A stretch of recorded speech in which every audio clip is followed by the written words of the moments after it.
Boa noite a todos e sejam muito bem-vindos ao segundo dia do primeiro Congresso Brasileiro de Assembleias. Esse evento é apoiado pelo IBRE, Instituto Brasileiro de Relações com Investidores, e a Countify, plataforma de consolidação contábil e planejamento orçamentário.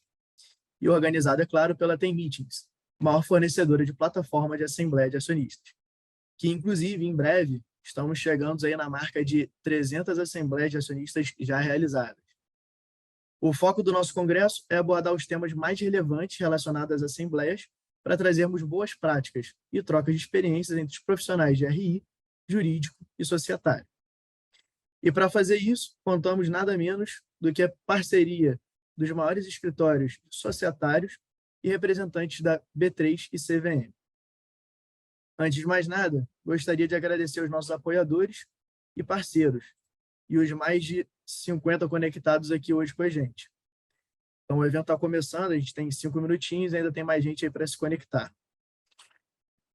Então, vamos à dinâmica do evento. O evento será dividido em dois momentos. Na primeira parte, começaremos com as apresentações dos nossos convidados, sobre um tema bem polêmico, ativismo minoritário e eleição de conselho, que juntos terão uma duração de por volta de 1 hora. Após as apresentações, entraremos na nossa sessão de perguntas e respostas. Mas não esperem até lá para começar a trazer suas dúvidas. Ao longo da apresentação, vocês já podem encaminhar as dúvidas pelo botão do Q&A, que fica aí no centro inferior aí das telas. Durante a sessão do Q&A, a gente vai chamar os autores para abrir o microfone e desenvolver a pergunta ao vivo, tá? Que serão respondidos pelos nossos palestrantes num formato de mesa redonda. Meu nome é Matheus Braga, sou o CEO aqui da TEM e serei o moderador do evento, mas hoje o palco é dos nossos convidados, que são grandes referências aí no mercado. Começaremos com a Clarissa Freitas, sócia do Machado Meyer, especialista em direito societário e governança corporativa, com foco em transações complexas, fusões e aquisições envolvendo empresas de capital aberto. Logo depois teremos Cauê Mianaki, sócio do Pinheiro Neto, tem vasta experiência na Assembleia, na assessoria a clientes locais e internacionais em operações de fusões e aquisições, governança de companhias abertas e planos de remunerações e ações. E para fechar, o Rafael Manhães foi professor da UERJ, UFRJ. Hoje é sócio do escritório Faoro Advogados, colunista da revista Capital Aberto e conselheiro na Bradespar, Copel, Cielo, Vale e Oi. Resumidamente apresentados, passo a palavra para Clarissa abrir o dia de hoje. Clarissa, é com você. Oi, gente, tudo bem? Boa noite. Obrigada, né, por vocês terem me convidado para participar. Fico muito honrada de estar aqui na presença de vocês, especialmente com os meus colegas aqui, o Cauê e o Rafael, para discutir esse tema que realmente é bastante relevante de ativismo minoritário e eleição de membros do Conselho de Administração, membros do Conselho Fiscal. Eu vou começar falando de uma parte um pouquinho mais teórica, aqui a respeito de como acontece a eleição do Conselho de Administração, e como o Matheus falou, quem tiver qualquer pergunta pode, por favor, colocando aqui no Q&A. Bom, então, dando início, gente, eu vou tratar de alguns aspectos gerais sobre a eleição do Conselho de Administração. Obviamente, a gente sabe que, falando de ativismo minoritário, a eleição do Conselho de Administração e do Conselho Fiscal, a indicação de membros, né, para esses dois órgãos, é uma das formas mais incisivas de ativismo minoritário. Então, a gente vai falar um pouquinho sobre os aspectos gerais e formas de participação pelos minoritários na composição desses órgãos, né?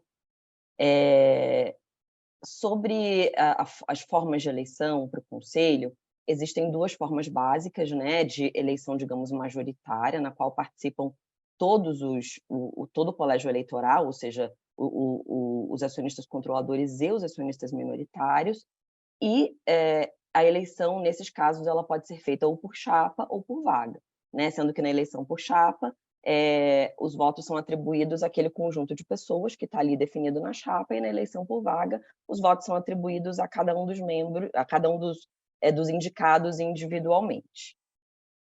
Pode passar, Ian. E também existe uma diferença entre a eleição majoritária e a eleição em separado, que às vezes provoca uma certa confusão, porque as pessoas às vezes acham que a eleição em separado acontece numa outra assembleia, mas não, na verdade a eleição em separado acontece na mesma assembleia. O que acontece é que existe um colégio eleitoral à parte. Quando os acionistas minoritários pedem eleição em separado, dessa eleição não podem participar os acionistas controladores ou pessoas vinculadas aos acionistas controladores. Então, participam tão somente os acionistas minoritários que não têm qualquer relação com o acionista controlador. E a lei das SA, ela fala que sempre que cumulativamente houver a eleição do Conselho de Administração pelo sistema do voto múltiplo, que a gente vai entrar em maiores detalhes no voto múltiplo, que é um sistema de votação que também participam todos, né, todos os acionistas em conjunto. Então, quando houver o sistema de voto múltiplo em conjunto com a eleição em separado, fica sempre assegurado ao controlador o direito de eleger a maioria dos membros que compõem o órgão. Tá? Então, lembrando também, às vezes vem essa confusão, mas se tiver voto múltiplo não pode ter voto separado? Pode. Tá? Inclusive, a CVM recomenda que quando houver esses dois sistemas de votação, que primeiro se realize a votação em separado, e aí, então, é possível saber quantas vagas restarão para que a gente possa fazer o cálculo do número de vagas e o cálculo do número mínimo de votos necessários para a eleição pelo voto múltiplo. Tá? Lembrando também que os acionistas minoritários eles podem sugerir a inclusão de candidatos no próprio boletim de voto à distância, acionistas representando de 0,5% a 2,5% do capital social. A gente também vai falar um pouquinho disso mais para frente. E uma outra dúvida que surge também, normalmente, é se acionistas minoritários, por exemplo, podem apresentar candidatos na hora da Assembleia. E podem. Na verdade, né, a administração ou o acionista controlador ele não pode impedir ou barrar que os acionistas indiquem seus candidatos a qualquer momento, inclusive no momento da própria Assembleia. Então, se isso acontecer, e se, por exemplo, a administração tiver indicado uma chapa, existem algumas formas, né, de se fazer isso, mas, na verdade, seguindo as melhores regras de governança corporativa, inclusive isso tem uma indicação no ofício circular da CVM, a indicação é de que a chapa, então, seja desfeita, e aí a eleição ela segue de forma separada, por membro, individualmente, entrando, então, o membro indicado pelos acionistas minoritários. Pode passar, Ian. E aí, sobre isso, é até importante, só uma coisa que eu esqueci de falar, é sempre bom a administração da companhia estar preparada para essa possibilidade de alguém indicar uma pessoa na hora e ter que desfazer a chapa, né? E nessa situação, considerando que existe um número máximo de membros que vai ser eleito, a administração ela também tem que estar preparada para tirar alguém, eventualmente, que estava compondo a chapa para entrar justamente o candidato, né, que está sendo indicado pelo minoritário. Tá? Então, falando um pouquinho de eleição em separado, ela independe de pedido antecipado, como eu falei, ela pode ser requerida durante a própria AGO. E para que o acionista minoritário tenha direito a solicitar a votação em separado, ele tem que considerar a posição dele acionária de 90 dias ininterruptos anteriores à data da AGO. Tá? Então, ele tem que ter aquele mínimo de votos necessários por esse prazo ininterrupto de 3 meses. Inclusive, acho que ontem, no primeiro dia aqui do evento da TEM, a B3 ela acabou dizendo que vai ter uma melhoria esse ano, né? Se não me engano, eu não entendi exatamente como é que vai ser feito, mas que a B3 vai passar para o escriturador em tempo real essa titularidade ininterrupta pelos acionistas das ações. Então, vai ser fácil, assim, é só a companhia entender que na hora ela pergunta e aí a B3 ela já pode responder para o escriturador se aquele acionista ali que está querendo eleger um membro na hora, se ele preenche o requisito da lei, que é de deter aquele número mínimo de ações por esse prazo ininterrupto de 90 dias, tá?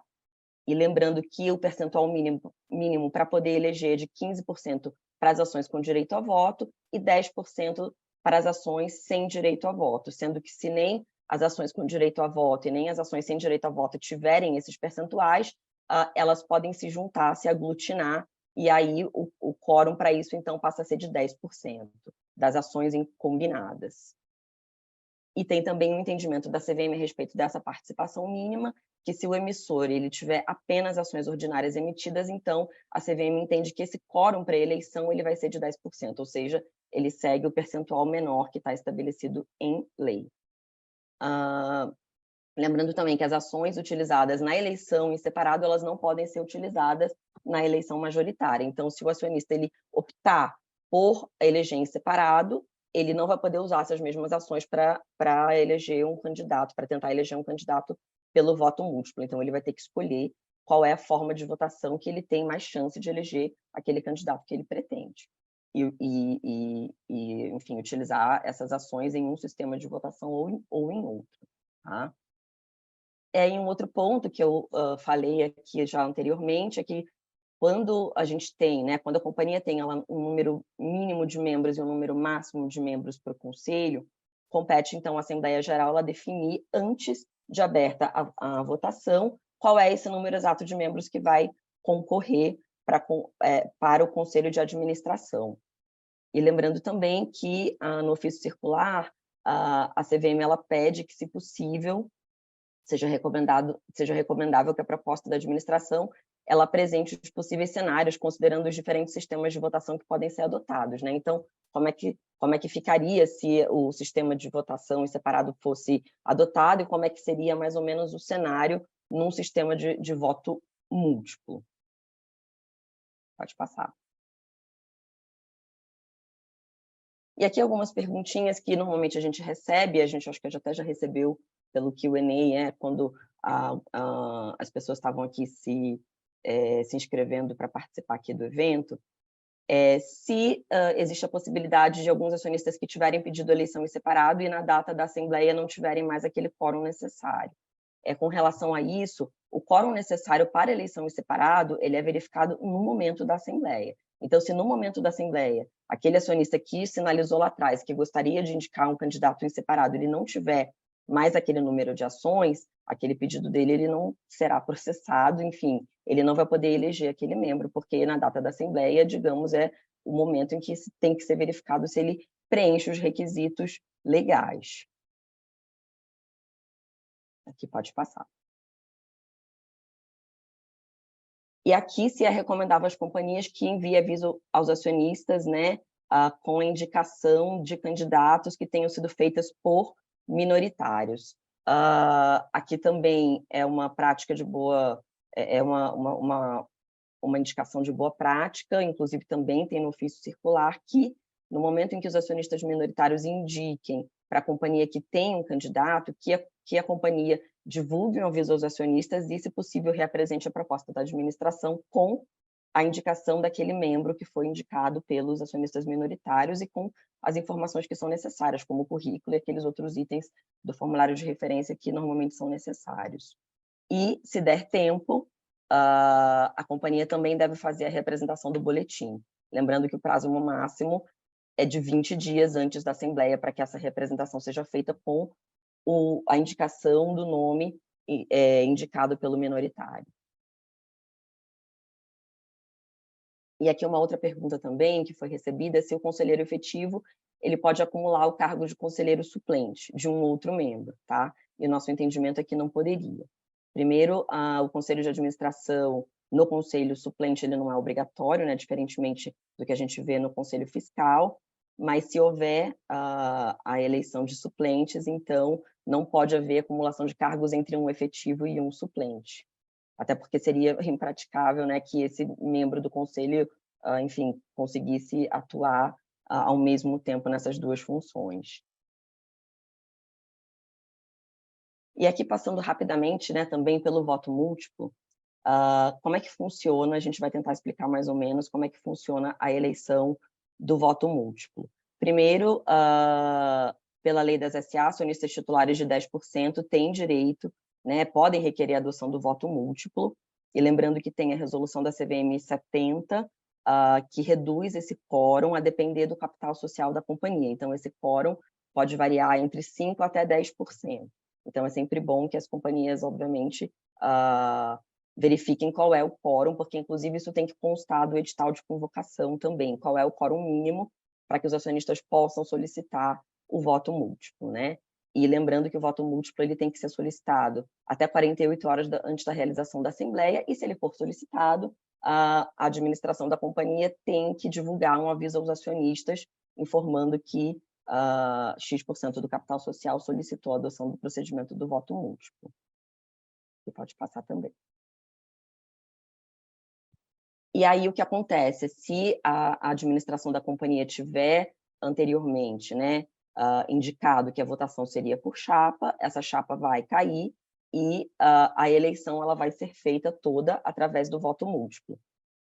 Obviamente, considerando aquela questão toda que eu falei, se tiver também uma indicação de voto em separado, vai haver eleição em separado primeiro e depois vai haver a eleição pelo voto múltiplo, tá? Então, de novo, não cria um novo colégio eleitoral, é uma votação majoritária com esse procedimento especial. Você pode passar também. Aí aqui eu trouxe rapidamente a fórmula, né? Porque a fórmula ela é um pouco temida normalmente pelas companhias e a gente costuma, inclusive, antes das assembleias, né, à medida que os clientes nos pedem, a gente costuma fazer alguns cenários de possibilidades de quantos candidatos, enfim, determinado grupo de acionistas poderia eleger com base no voto múltiplo. É claro que tudo depende de variáveis, depende de quantos acionistas estiverem presentes na assembleia, depende do número de vagas. Então, a gente costuma realmente traçar diferentes cenários aqui. Lembrando que a fórmulazinha, ela está aqui. Inclusive, eu acho que a plataforma da Tem Meetings, ela faz esse cálculo na hora, né? Então, o que facilita bastante, que a gente não precisa ficar com aquelas planilhas lá e Excel fazendo a conta na hora.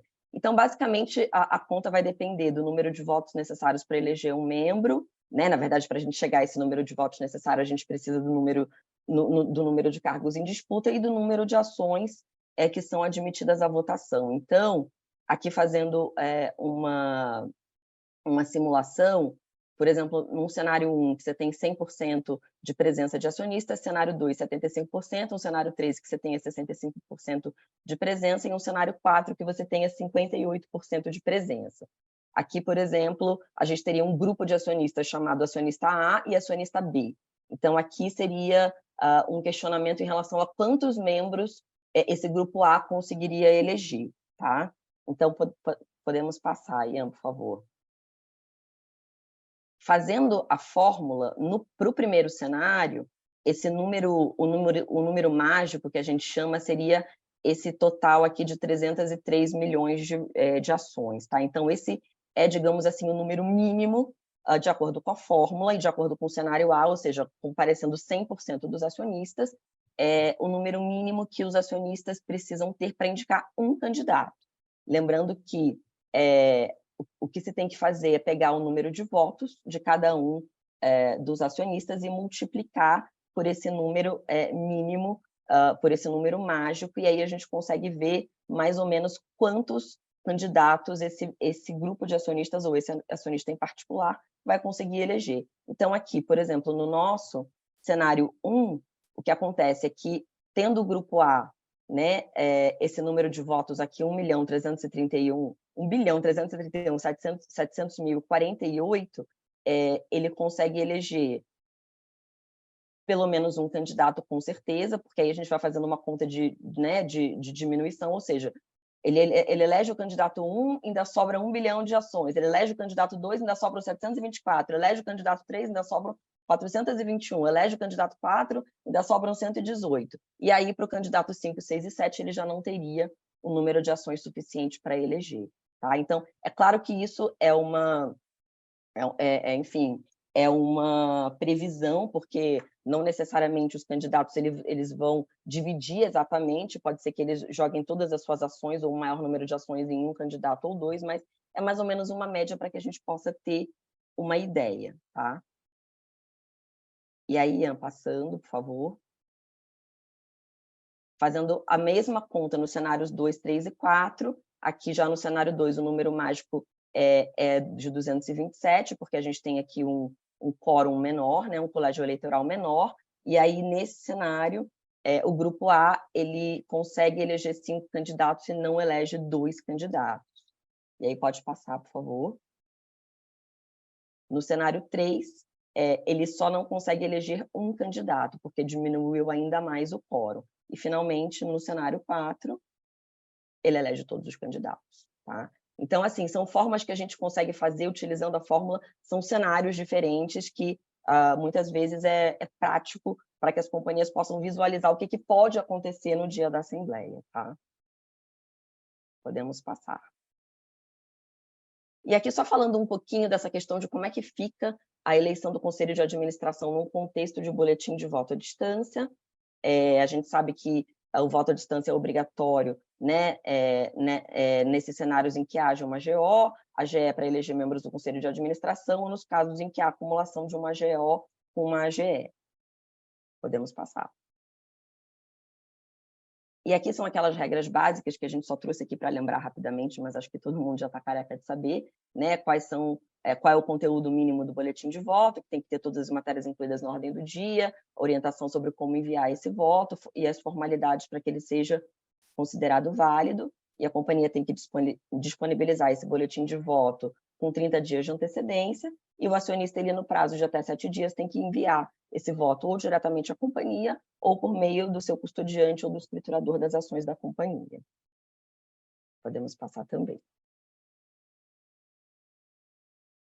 E aqui, eu já falei antes, mas que lembrando rapidamente que o boletim de voto ele pode ser representado em até 20 dias antes da Assembleia, para a inclusão de candidatos, né? Ou seja, se o minoritário tiver solicitado a inclusão de membros, né, de candidatos para o Conselho de Administração ou Conselho Fiscal, o boletim, ele é reapresentado no prazo de até 20 dias, e aí, nesse caso, os votos já conferidos, eles são considerados válidos, né? Obviamente, o acionista ele sempre pode mandar um novo boletim de voto, se ele quiser abarcar a votação com aqueles candidatos, ou para correção de erro, e aí, nessa hipótese, os votos eles são desconsiderados.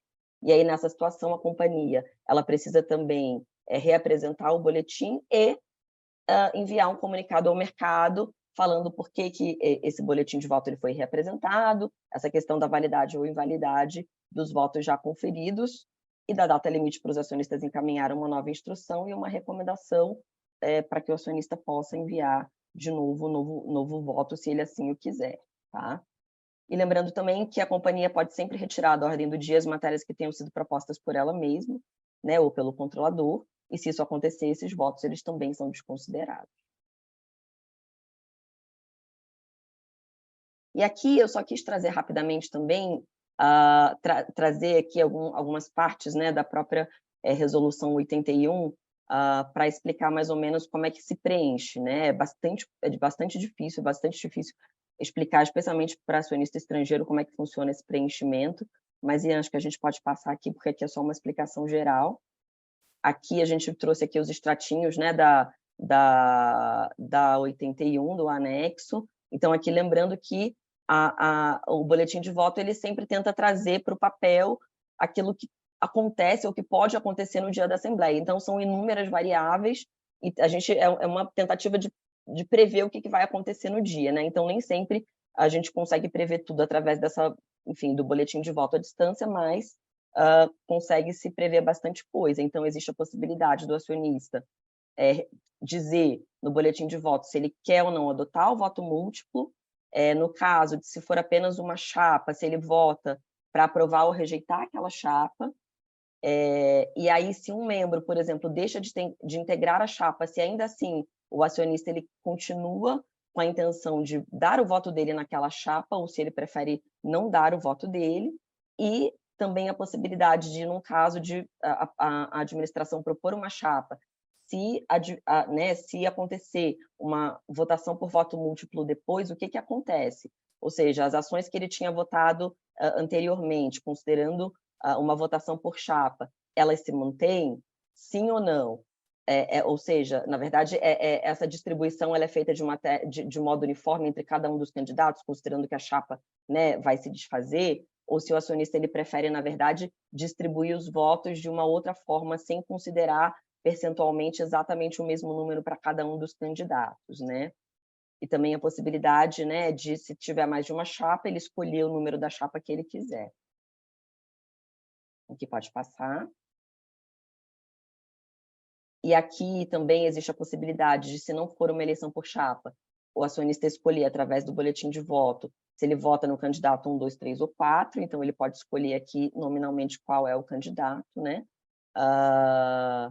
E aqui, se ele deseja solicitar eleição em separado, existe também um campo para eleição em separado para membro do Conselho de Administração, e aqui também aquela possibilidade que a gente falou lá atrás, que se não tiver quórum para eleger por votação em separado dos ordinaristas ou dos preferencialistas, se eles topam, se eles concordam em juntar as ações para formar um único colégio eleitoral e ainda assim indicar em separado um membro.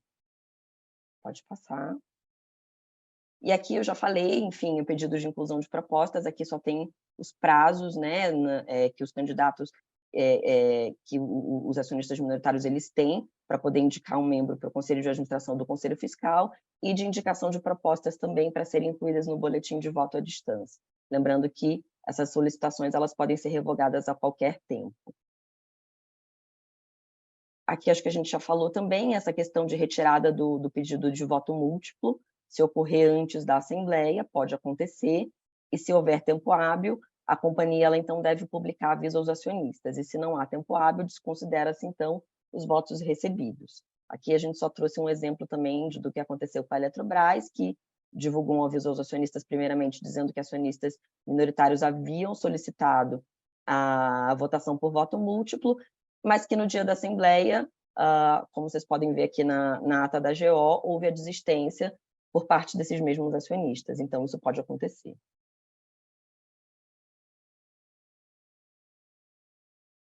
E aqui só um ponto que eu achei interessante, né, que, enfim, a redação nova pela Resolução 68, né, da Resolução 80, na verdade, fala um pouquinho dessa questão de conflito de interesses para fim de eleição dos conselheiros de administração, e aqui são as hipóteses, né, em que se presume que o conselho de administração, o conselheiro de administração que está para ser eleito, se ele tem ou não conflito com a companhia. Então, se presume que ele tenha conflito com a companhia, se ele for eleito, né, por algum acionista que também tenha eleito conselheiro de administração e sociedade concorrente, ou se ele mantiver um vínculo de subordinação com o acionista que o elegeu, tá?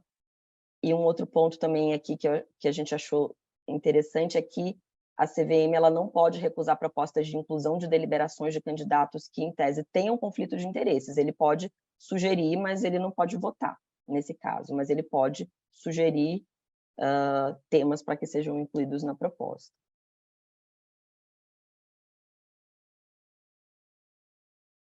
Aqui, acho que eu já falei, né, que são questões de retirada de pauta, então acho que isso aqui já foi coberto. Acho que a gente pode passar. E agora a parte do Cauê. Obrigado, Clarissa. Bom, em primeiro lugar, quero agradecer a TEM pelo convite de, né, poder estar aqui fazendo essa apresentação para vocês. É uma honra estar aqui, uma honra também estar aqui com a Clarice e com o Rafael, então, grandes colegas que tenho grande admiração. E a parte que me cabe aqui é falar um pouco sobre um tema que sempre gera muita tensão e dor de cabeça, que é a questão da eleição do Conselho Fiscal. Então, passando aqui no primeiro slide, um ponto super introdutório, né? Então, o Conselho Fiscal é um órgão que ele é obrigatório nas companhias, abertas ou fechadas, mas que não necessariamente estará instalado em determinado exercício. Então, e que tem os seus membros eleitos por Assembleia Geral. Quando o Conselho Fiscal ele não tem... pode ficar no anterior, por favor. Quando o Conselho Fiscal não tem funcionamento permanente, primeiro você tem que enfrentar, na verdade, 2 quórums, né, para poder ter a instalação e a eleição do Conselho Fiscal. Então, em primeiro lugar, você tem que enfrentar um quórum de instalação. Então, ele é instalado pela Assembleia a pedido dos acionistas que representem no mínimo 1/10 das ações com direito a voto ou 5% das ações com sem direito a voto. E aí a gente tem a norma da CVM que reduz esses quórums para 2/8 nas ações, para as ações ordinaristas e 1/4% para ações sem direito a voto.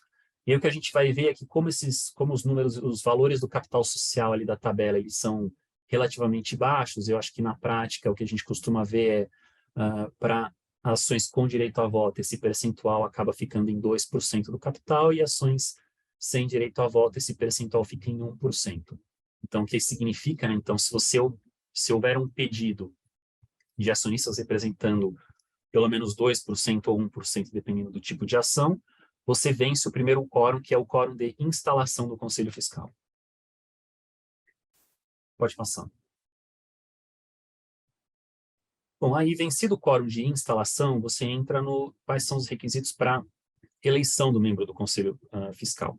Então, em primeiro lugar, se a companhia tem ações preferenciais, sem direito a voto, com voto restrito, eles têm direito de eleger em separado pelo menos um membro e o seu suplente. E aí a lei também fala que igual direito tem os acionistas minoritários, desde que representem em conjunto 10% ou mais das ações com direito a voto. E aqui acho que é importante comentar que já existe uma decisão da CVM que interpreta o que significa esses 10% ou mais das ações com direito a voto, e a interpretação da CVM é que isso significa que a companhia deve ter pelo menos 10% das suas ações detidas por acionistas minoritários, então deve ter um float de pelo menos 10%. Então, o que isso significa? Vencido o quórum de instalação, vamos determinar a eleição, com relação às ações ordinaristas. Se a companhia tem um free float de pelo menos 10%, isso significa que os acionistas minoritários automaticamente terão o direito de eleger em separado um membro titular e um suplente do Conselho Fiscal, com qualquer número de ações, com qualquer número de votos que estejam presentes na Assembleia. Então, teoricamente, se você tiver numa Assembleia um acionista minoritário detendo uma ação da companhia e o quórum de instalação foi cumprido, tipicamente via DVD, essa pessoa presente na Assembleia poderia oferecer candidatos ao membro do Conselho Fiscal para eleição em separado e, não havendo outros minoritários presentes, conseguir essa eleição ainda que tenha uma ação ou um número muito pequeno de ações. Outras questões, na eleição em separado, desculpa, pode ficar no anterior. É importante mencionar que o direito de eleição em separado de minoritários, ele pressupõe a existência de um controlador, então ele só está disponível se a companhia tiver um controlador definido. Sendo uma companhia com controle difuso, não haveria o direito de eleição em separado pelos ordinaristas. E essa questão também, que é o entendimento da CVM no ofício circular, que naturalmente, se o direito à eleição é dos minoritários, é natural que os controladores não participem dessa eleição, e não só os controladores, mas também se você tiver alguma entidade que ainda que não seja um controlador, mas que tenha uma influência dominante de um controlador, pode se configurar também aí um impedimento para eles participarem na eleição em separado. Foi um caso decidido nas hipóteses de entidades de previdência, que quando você tem um membro que é o patrocinador, que é o controlador, você pode ter uma situação de impedimento dependendo da influência efetiva que esse controlador tiver nessa entidade de previdência. Podemos passar. Bom, aqui é só a tabelinha que a gente colocou, a gente falou anteriormente sobre os quórums de instalação, então a gente vendo aqui, acima de 150 milhões de reais, que é um número bastante baixo para o capital de uma companhia aberta, a gente já entra nos menores quórums de eleição necessários para poder fazer a instalação do Conselho Fiscal. Vamos seguir. Bom, aqui é só para a gente também colocar na tela o que a gente falou do precedente da CVM, então, tendo a companhia 10% de float, está cumprido o requisito de eleição em separado.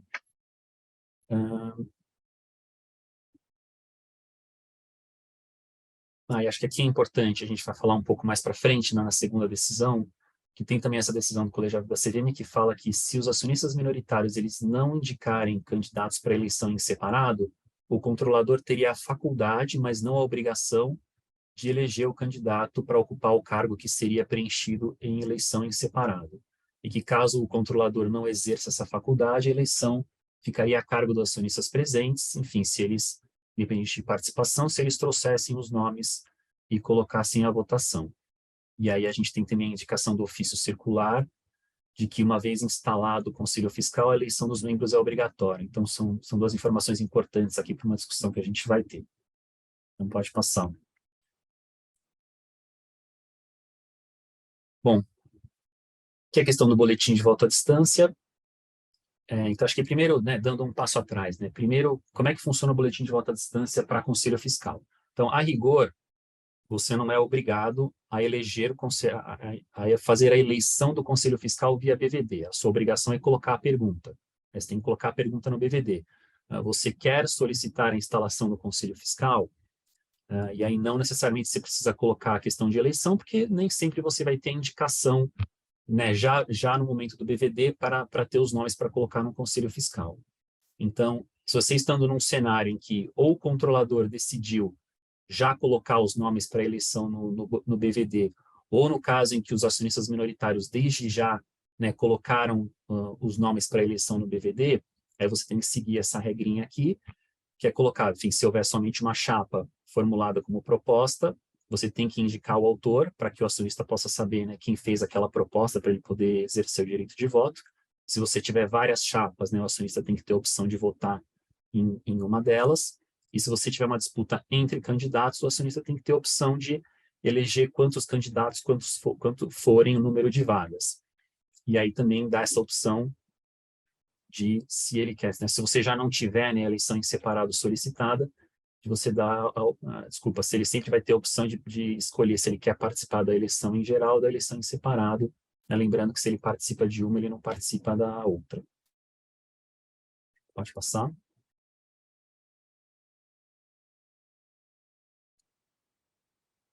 E aqui foi como a gente falou, né? Ainda que a companhia, sempre que a companhia não tiver conselho fiscal permanente, você é obrigado a incluir a pergunta de você quer ou não instalar o conselho fiscal no boletim da AGO.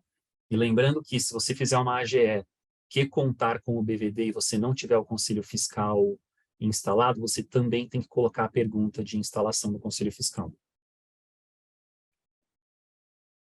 Podemos seguir. Bom, acho que antes da gente entrar aqui um pouco na composição, acho que cabe aqui a gente conversar sobre quais são os grandes dramas, né, do Conselho Fiscal. Então, a gente tem essa questão, né? No BVD, a gente faz a pergunta, e acho que todas as companhias abertas aqui estão acostumadas a ver esse cenário em que muitas vezes os acionistas, por desinformação ou por uma percepção de que o Conselho Fiscal automaticamente significa uma melhor governança, quando tem a pergunta, deseja instalar o Conselho Fiscal, o acionista marca sim. E aí, então, a gente tem um cenário, como esse quórum de 2% ele é relativamente baixo, é muito comum que no BVD o quórum de instalação venha cumprido, mas em muitos casos você não tem a instalação, não tem a indicação de membros para participar da eleição em separado. Então, o BVD vem com a decisão de instalação, mas não vem com nenhum candidato já tendo recebido votos daquela mesma base de acionistas que votou pela instalação. Então, isso cria um cenário em que, tudo bem, você chega na Assembleia, o que a companhia tem que fazer?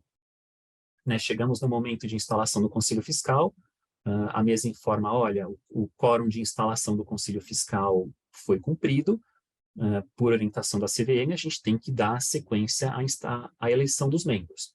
Então, a gente fazemos a pergunta, né, os acionistas, os membros dos acionistas controladores. Nós vamos deixar de lado, assumindo que não tem preferencial. Mas os controladores querem indicar membros, eles podem ou não podem indicar, não são obrigados a indicarem membros. Acionistas minoritários querem indicar membros, e às vezes a gente tem um cenário em que, como quem pediu a instalação estava no BVD e não está presente ali no momento da Assembleia, às vezes a gente tem nenhum acionista minoritário tem interesse em indicar membros para o Conselho Fiscal. E isso coloca a companhia na situação de, bom, o que a gente faz então? A gente, aí você tem algumas opções. O controlador, ele exerce a faculdade e coloca todos os 6 membros, né, 3 titulares e 3 suplentes, assumindo que a gente está falando de um conselho com 3 membros, o controlador preenche todas essas vagas, a gente suspende a assembleia para que os minoritários, para fazer, né, para chamar em outra ocasião, para que as pessoas possam trazer candidatos, a gente avisa o mercado e as pessoas fazem esse preenchimento de vagas, ou a gente declara a eleição prejudicada, falando, olha, considerando que o acionista controlador não é obrigado a colocar os nomes, os acionistas minoritários não trouxeram os nomes, a gente está numa situação em que se tornou impossível cumprir as 3 vagas de titulares, as 3 vagas de suplentes que a lei das SCA exige, então essa eleição fica prejudicada. Então essa é uma situação que acontece, cada companhia resolve de um jeito, mas é uma situação com a qual a gente se depara. Outra situação com a qual a gente se depara, né, que é a situação em que o quórum de instalação vem cumprido, e você tem ali no dia da Assembleia, enfim, qualquer acionista pode indicar membros para participar da eleição em separado, e às vezes você tem um acionista com um número muito baixo de ações, com uma ação, com 5 ações ou com 10 ações, pedindo para indicar um membro para o Conselho Fiscal. E, obviamente, a companhia, né, não tem como impedir, porque é um direito do acionista minoritário colocar esses nomes, a gente sempre faz a ponderação. Poxa, será que essa é uma regra que está, de fato, permitindo uma representação de acionistas minoritários para entrar no Conselho Fiscal e exercer uma função de fiscalização? Ou é um acionista que tem uma participação super baixa, que tem uma exposição super pequena na companhia, e ele não tem um incentivo adequado, ele não está adequadamente incentivado a fiscalizar de fato a companhia. Será que nesse cenário outros acionistas minoritários com participação maior deveriam estar preparados para participar dessa eleição? E eles, de fato, né, com uma representação relevante, com maior exposição econômica à companhia, eles participarem dessa eleição para que, de fato, o conselheiro fiscal eleito tenha, de fato, um respaldo, uma representação relevante dentro da base minoritária. Então, essas são questões que se colocam, né, como a gente falou, o controlador e os administradores, eles não podem, né, participar dessa eleição em separado, porque esse é um direito do minoritário, mas, ao mesmo tempo, a companhia enxerga uma situação em que talvez aquele candidato que foi colocado, ele não tem representação real dentro da base de minoritários. Então, fica aí um questionamento se não existe uma forma melhor da gente, né, lidar com essa questão do BVD e com a questão do direito de eleição, para que a gente, de fato, incentive que acionistas minoritários com uma representatividade real dentro da base minoritária elejam membros para o Conselho Fiscal que vão estar comprometidos e incentivados a exercer a função de fiscalização da administração. Falando um pouco, então, composição, né? Então, o Conselho Fiscal tem 3 a 5 membros, não podem ser eleitos por Conselho Fiscal empregados ou membros dos órgãos de administração da companhia ou de sociedade controlada, nem cônjuge ou parente de terceiro grau da administração, que é, de fato, para garantir, né, que o Conselho Fiscal, pela função de fiscalização, ele não esteja, né, vinculado à pessoa que ele tem que fiscalizar. E a gente tem também esses requisitos de inelegibilidade, né? Então, assim como os administradores, eles têm que dar a declaração de desimpedimento, e se você tiver sido inabilitado pela CVM, você não pode ser membro do Conselho Fiscal. Acho que pode seguir. Acho que aqui, bom, esse aqui foi o ponto que a gente falou, mas eu queria trazer também alguns outros questionamentos, né? Então, a gente falou que o conselheiro fiscal, né, ele tem que... Quais são os requisitos, né? Então, ele tem que ser uma pessoa natural, residente no país, e ele tem que ele tem que ser diplomado em curso universitário ou ter exercido por 3 anos cargo de administrador ou conselheiro fiscal. E ele, obviamente, tem que cumprir aqueles outros requisitos de elegibilidade. E, às vezes, surge a questão de, tudo bem, mas então como é que se comprova isso? Quem comprova isso, né? De quem é essa obrigação? Quando você faz a indicação no BVD, é interessante porque lá nas regras do BVD tem a indicação muito clara de que você tem que entregar as informações do item 73 a 76 do formulário de referência, tem que entregar a documentação de comprovação da qualidade de acionista, mas se a pessoa leva o candidato na hora, quais os documentos que têm que ser entregues? Como é que a companhia verifica que essa pessoa cumpre os requisitos? Como é que ela sabe que ele pode dar declaração de desimpedimento? E acho que esse é um ponto que a lei não traz isso de forma clara. Geralmente, como é que a gente sugere que as companhias façam? Façam, olha, quem indica o candidato, né, deveria ter condições de entregar um currículo, né, que indique lá que ele tem um diploma universitário, que ele tem a experiência necessária, né, que indique que ele é de fato residente no país, e que declare também, ou leve uma declaração do próprio candidato, ou o próprio acionista declare que ele cumpre todos os requisitos de elegibilidade para que não fique um ônus na companhia, que ali no curso da Assembleia, a companhia também não tem condições de, vamos então parar, suspender a Assembleia para que a companhia possa verificar ou fazer um background check dessa pessoa e saber se ele cumpre ou não os requisitos, enfim. Acho que todos os meus colegas e todo mundo que está participando aqui pode ter uma opinião diferente, mas eu acho que é razoável que o próprio acionista que indica aquela pessoa traga todas as comprovações de que aquela pessoa é elegível para o cargo ao qual ela está sendo candidatada. Bom, passamos a questão do Conselho Fiscal, desafios e questionamentos, passamos. Voto à distância, que é o próximo slide.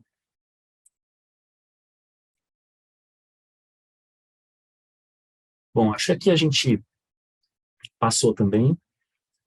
Outras ponderações que eu queria trazer sobre Conselho Fiscal. Então, lembra da questão da remuneração? Então, se os membros do Conselho Fiscal forem eleitos, a companhia deveria logo em seguida fazer a definição da remuneração dos membros do Conselho Fiscal. Então, a gente tem uma regra lá na lei das SA, que estabelece, né, que a remuneração mínima são os 10% da remuneração média dos diretores, excluindo benefícios, verbas e participação nos lucros. Então, a grosso modo, 10% do salário que os administradores recebem mensalmente. Às vezes a gente recebe perguntas, né? Poxa, mas na hora da assembleia eu preciso saber qual é o número? Fazer a conta, 10% do salário do administrador é quanto?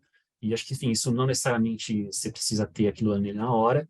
Se a proposta do controlador, lembrando que não tem voto em separado para fins da remuneração. A remuneração é uma deliberação de eleição majoritária, de deliberação majoritária. Então, você pode, se a proposta for, vamos propor a deliberação mínima, então a deliberação a ser aprovada pagaremos 10% da remuneração média da administração. Então, você não precisa fazer a conta ali na hora. Outro ponto, rapidamente, que eu queria falar, que não está aqui, mas é só para a gente cobrir. Então, como é que funciona para você incluir candidatos no BVD? Acho que a Clarissa tocou um pouco nesse assunto já. E aí, como é que funciona? Então, e isso vai valer tanto para Conselho Fiscal quanto Conselho de Administração. Então, você tem aquele prazo que vai desde o primeiro dia do exercício social até os 25 dias anteriores à data da Assembleia. Né? Então, para o grupo de acionistas poder pedir a inclusão desse candidato no BVD, o que ele tem que entregar para a companhia? Então, ele tem que entregar, obviamente, ele tem que dizer quem são as pessoas, quais são as vagas a quais eles estão sendo propostas. Você tem que entregar as informações dos itens 73 a 76 do formulário de referência, que são as informações mínimas para que a companhia e os outros acionistas conheçam, né, quem são esses candidatos que estão sendo indicados. E, enfim, entregue a documentação que comprove a qualidade de acionista e a participação acionária. Por quê? Porque existe também uma regra lá na instrução na 81, que fala qual que é o percentual mínimo que o acionista ou grupo de acionistas deve deter para poder colocar, né, o nome de um candidato a um conselho de administração ou conselho fiscal no BVD. Então, existe uma escala decrescente que vai de 2,5% até 0,5% do capital da companhia, da classe espécie de ações, e aí, obviamente, variando do tamanho do capital social da companhia. Então, recebido esse pedido até 25 dias antes, a companhia tem 3 dias úteis para analisar e retornar ao acionista dizendo a documentação está em ordem, ou falta alguma coisa para o acionista poder complementar o pedido dele. E aí, até 20 dias antes da Assembleia, o prazo limite para a companhia fazer a reapresentação do BVD, incluindo esses candidatos indicados pelos acionistas, enfim, desde que a documentação toda esteja em ordem até esses 20 dias de antecedência. Então, é importante que, apesar do prazo de 3 dias úteis para análise, é importante que a documentação esteja toda regular até os 20 dias, porque é o prazo limite para a companhia reapresentar o BVD. E acho que o último ponto que pediram para eu comentar também é uma questão que muitas vezes a gente vê de orientação de voto, né? Ok o acionista entregar uma orientação de voto para a companhia antes da Assembleia? Tem algum problema nisso? A companhia pode pedir para o acionista antecipar o voto dele né, antes da Assembleia? Eu acho que, assim, a rigor, né, obviamente, a decisão de entregar ou não entregar o voto antecipadamente para a companhia é do acionista. Então, a opção do acionista fazer isso ou não, ele pode voluntariamente entregar esses votos para a companhia, porque facilita o trabalho da companhia no dia, né? Ela já pode computar esses votos, auxiliar na contagem, na formação do mapa, etc. Ou o acionista pode ter uma questão estratégica e ele prefere não abrir os votos deles antes da Assembleia e levar na hora. Eu acho que é uma discricionariedade completa do acionista e não veria nenhum problema ele entregar os votos antes para a companhia ou a companhia sugerir que os acionistas que quiserem entreguem esses votos antes para facilitar a contagem no dia. Acho que esses eram os pontos que eu tinha aqui na minha lista para falar, e eu passo a palavra aí para o Rafael, eu fico à disposição também para qualquer dúvida que vocês tenham. Obrigado, Cauê. É uma alegria estar aqui com você, com a Clarissa, e mais ainda ter sido convidado pela TEN Meetings, que justamente para esse tema de assembleias, quando a gente sabe que a TEN Meetings é uma empresa que realmente está revolucionando a forma de como se faz uma assembleia aqui no Brasil, né? Bom, vamos passar pelos temas rápido aqui, porque o nosso tempo aqui é curto, né? Eu não sei se meus colegas de bancada concordam comigo, mas eu acho que a parte que me coube aqui é o que eu diria que é o chão de fábrica da Assembleia, quer dizer, o trabalho assim braçal do acionista ativista que quer realmente intervir qualitativamente numa Assembleia, quer dizer, a gente viu as questões relacionadas a como é que quem tem direito de eleger um conselho de administração, um conselho fiscal e tudo mais, e agora o que eu quero abordar aqui é um pouco do caminho que a gente percorre para chegar nesse resultado útil, né? Dentro dos muitos temas que a gente poderia falar, eu selecionei aqui 3 temas nesse caminho, depois um tema especial para a gente discutir, mas eu acho que o ponto aqui interessante é o seguinte: não existe fórmula de bolo que você vai usando para toda a Assembleia. O caminho que você faz depende muito de um conhecimento profundo da companhia e da base acionária. Pode ser que, para o que eu estou, por exemplo, a gente vai discutir aqui acesso à lista de acionistas. Eu tenho aqui pelo menos umas 2 dúzias de empresas na cabeça em que essa informação me é irrelevante, porque eu sei que para fazer o conselheiro fiscal, por exemplo, eu tenho que conversar com o acionista X. Então, essa informação aqui não é muito relevante. Mas, na maioria dos casos, a gente chega com pouca informação sobre quem podem ser nossos parceiros, são bases acionárias que mudam o tempo todo. Então, o primeiro tema que eu separei aqui é justamente isso. Conheça quem são seus aliados nesse caminho para exercer algum direito em assembleia. E aqui é talvez onde a gente tenha maior confusão na base de acionistas. Quer dizer, porque a primeira coisa que a pessoa quer saber é assim: eu quero saber quem são os acionistas da companhia, eu quero ter acesso à lista de acionistas. E a legislação nos dá 2 caminhos para a gente alcançar isso com mecanismos diferentes e com informações diferentes ao final delas, né? Então, a gente brinca sempre que existem 2 modalidades de lista de acionistas: a modalidade do artigo 126 e a modalidade do artigo 100. Em benefício do tempo, pode passar um slide, que a gente mergulha já direto em cada uma delas. O que é a modalidade do artigo 126? Ela é a lista, ela vai dar uma listagem dos endereços dos acionistas da companhia, em ordem decrescente, considerando o número de ações.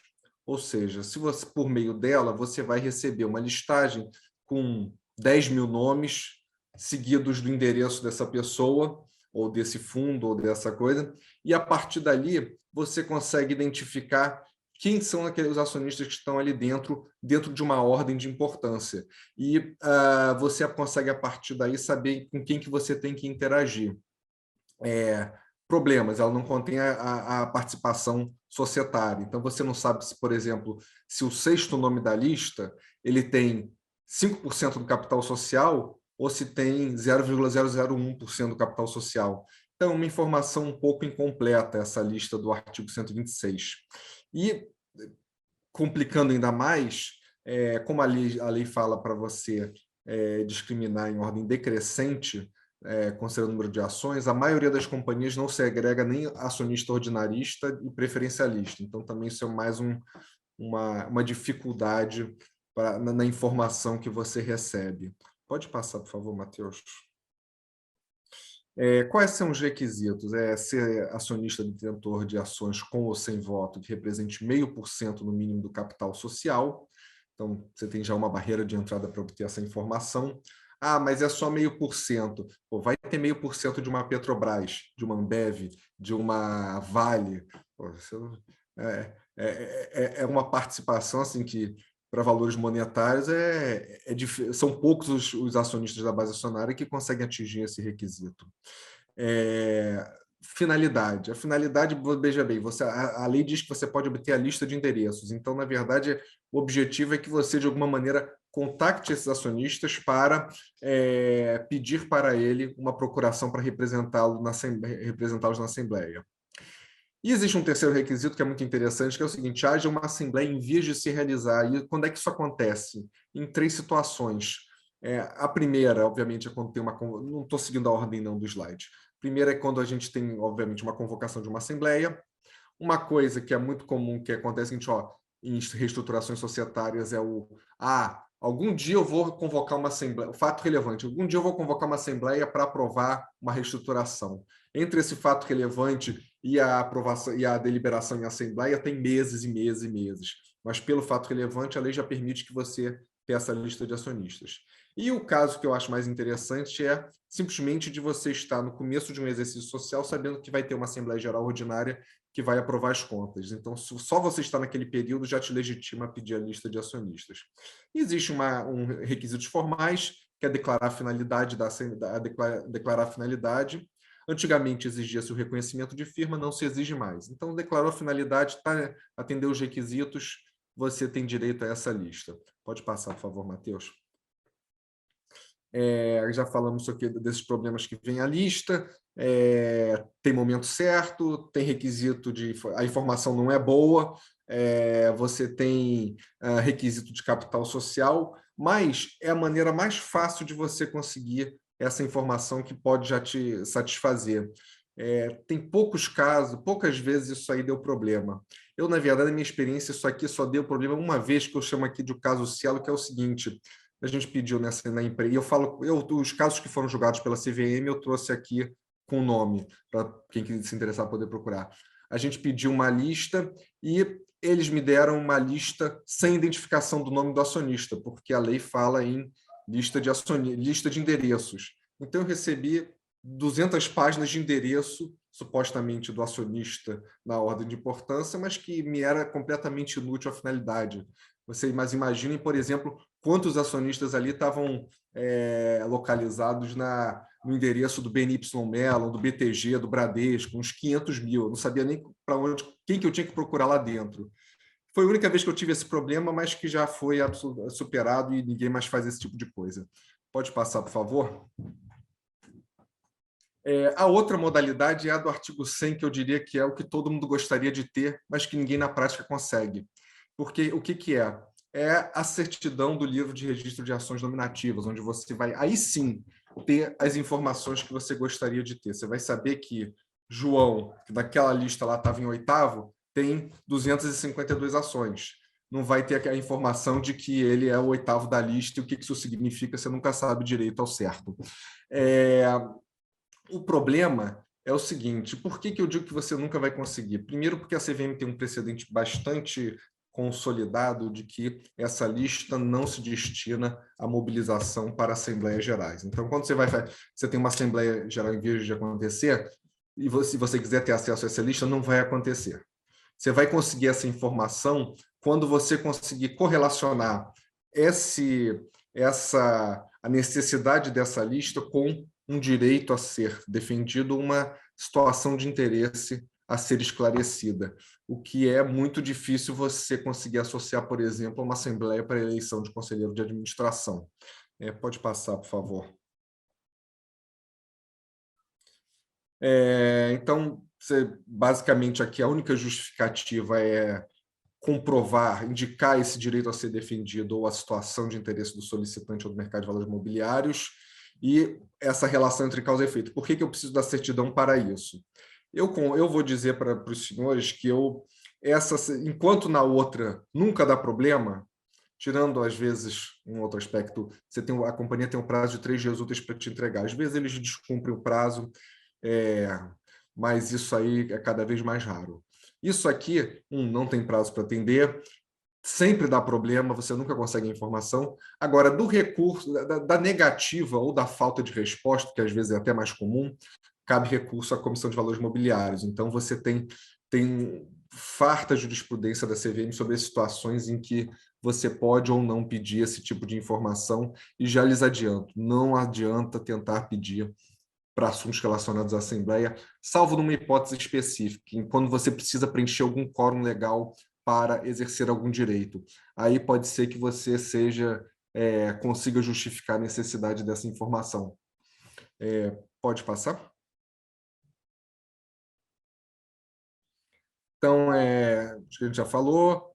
E tem um aspecto importante dessas dificuldades todas, que é o seguinte, quer dizer, como não tem prazo para a companhia, cabe recurso à CVM, a CVM tem lá os prazos dela para analisar, você nunca sabe quando é que você vai ter essa informação. Então, eu quero para a Assembleia Geral desse ano. Estamos aqui em fevereiro, vou pedir para me preparar para a Assembleia Geral Ordinária desse ano. Vou inventar uma desculpa aqui e vamos ver se cola. Senhores, não adianta, porque você vai conseguir essa informação daqui a 7, 8, 9 meses, se a sua razão eles considerarem que é plausível para justificar esse pedido. E se for, mais uma vez, relacionada à mobilização acionária, a jurisprudência não permite o acesso a essa informação. Pode passar, por favor. Aí vem um segundo instrumento, quer dizer, aquele primeiro a gente tenta saber quem são nossos aliados, com quem que a gente pode falar. O segundo é o chamado pedido público de procuração para os íntimos, PPP. O que é isso? A rigor é um instrumento, na falta de uma palavra em português, outdated, assim, um negócio ultrapassado, mas que tem um valor muito interessante, que é o seguinte: o que é o pedido público de procuração? Você pede para os acionistas, é um requerimento que se apresenta à base acionária como um todo, que lhe outorgue procuração para que você possa votar de determinada maneira na Assembleia. Mas ele tem, então, assim, dado que você já tem um instrumento do BVD, você tem diversas maneiras de participação na Assembleia, o PPP, como instrumento de obter procuração, ele meio que caiu em desuso. Ninguém lança um PPP para isso. Salvo numa situação, há companhias que têm uma base acionária de pessoas físicas muito grandes, e aí você tem um pouco de efetividade a PPP. Tivemos um caso recente aqui no IRB, em que uma PPP lançada conseguiu 5% da base acionária, mais de 200 procurações recebidas, um fenômeno assim com poucos paralelos. Então, é pouco efetivo para obter procuração, mas ele é muito interessante para você conseguir dar publicidade à justificativa de por que você quer que seja aprovada determinada matéria ou outra. Às vezes você fala assim, eu quero entrar com uma ação de responsabilidade contra os administradores, não sei o que lá, faz uma justificativa de 20 páginas para isso, manda para a companhia solta um comunicado ao mercado dizendo, em uma linha foi requerido isso.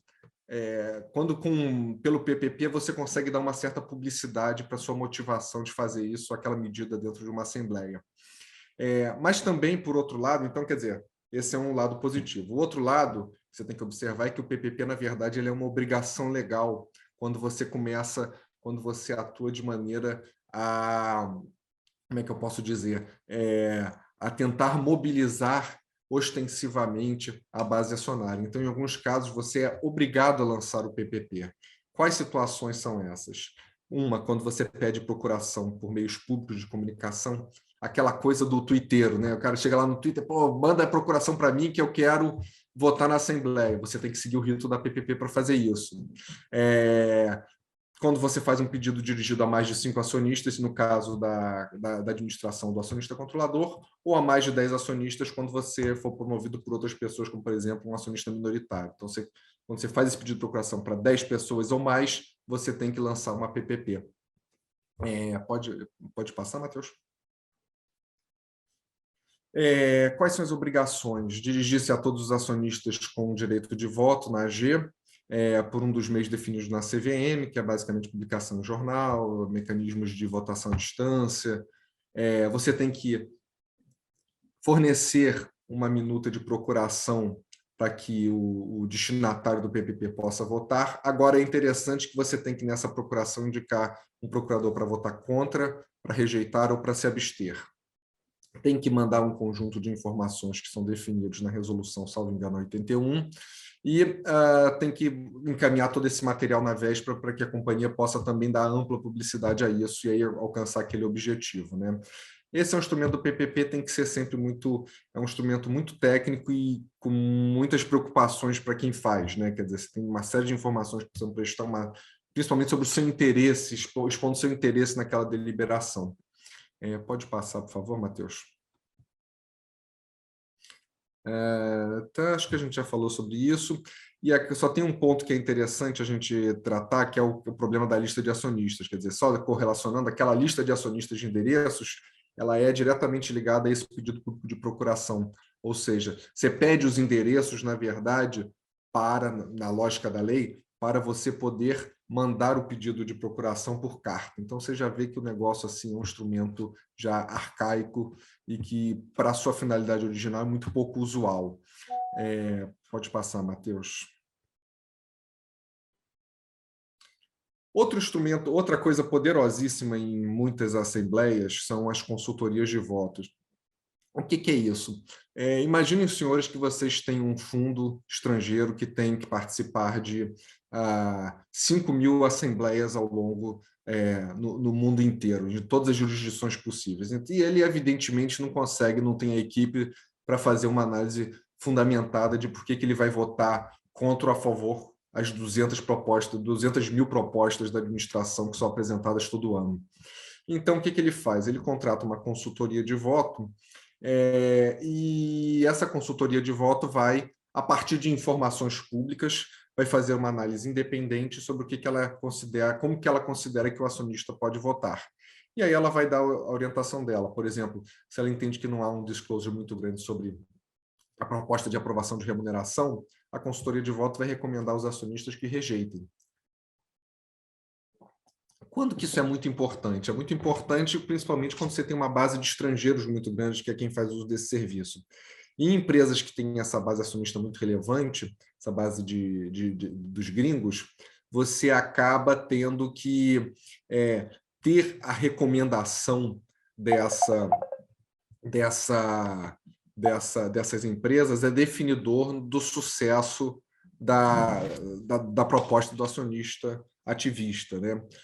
Posso dar um exemplo aqui prático de uma companhia que é isso, a Vale. A Vale tem uma base grande de acionistas e a orientação de voto dessas empresas de consultoria de voto são definidoras de para que direção vai determinada deliberação. Claro, se você tem no caso de empresas que têm um acionista controlador, essa importância ela se relativiza e vira mais para a discussão dos minoritários. O que eu chamo a atenção para vocês quando vocês estão trabalhando com consultoria de voto? A consultoria de voto ela vai pegar ela não tem como fazer uma análise assim artística dos 200 milhões de propostas que ela tem que analisar. Então, ela vai pegar aquelas propostas que são apresentadas e vai colocar dentro dos modelos delas. Por exemplo, se o modelo dela prevê que ela deve incentivar diversidade no conselho de administração, se você apresenta uma chapa que tem diversidade, isso vai pontuar favoravelmente. Se você apresentar uma chapa sem diversidade, isso pontua negativamente e, ao final de jogar nesses diversos fatores, ela vai recomendar para sim ou para não. Aqui eu trouxe, por exemplo, duas recomendações da Glass Lewis e a ISS, são as principais consultorias de voto, e aqui está dois desses parâmetros que eles utilizam para analisar como que diversas chapas que estejam sendo apresentadas vão ser avaliadas. Aqui, por exemplo, no caso da Glass Lewis, ela está tratando isso, quer ver independência, quer ver pessoas qualificadas, quer ver diversidade dentro do conselho. Se a sua chapa ela conseguir expor isso de maneira mais clara, você tem uma chance maior de conseguir a aprovação delas. Um detalhe só importante é que essas empresas só trabalham com informações públicas, então não adianta procurá-las em privado que não vai funcionar, você não vai conseguir convencê-las com grande efetividade. E aí eu trouxe aqui um último tema, um tema especial, vamos dizer assim, que é um tema que está na moda agora, que é o tema do recall dos conselhos de administração. É esse agora que vem, né? Deixa eu ver aqui. Isso, o recall dos conselhos de administração. Isso aí é o seguinte, está na moda agora, quer dizer, o mercado... O que havia antigamente? O pedido de destituição do Conselho de Administração e recomposição acontecia numa situação muito específica, quando você tinha uma profunda mudança na base acionária.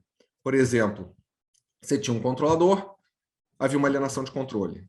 Aí você tinha uma situação em que você alterava totalmente o Conselho de Administração no meio do mandato dele. Ou então, em empresas sem um controle definido, você tinha essa situação quando você tinha uma mudança muito grande na base dos acionistas de referência, aqueles acionistas que têm uma participação significativa dentro da companhia.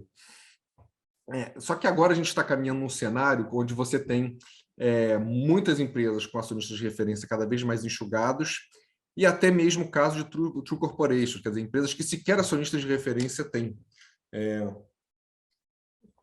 Então, agora, quer dizer, vamos começar a ver, já estamos vendo isso esse ano, e eu falo isso assim, com sentimento misto, porque tanto já pedi destituição de conselho de administração, como sofro esse processo de destituição de conselheiros de administração em companhias que eu participo.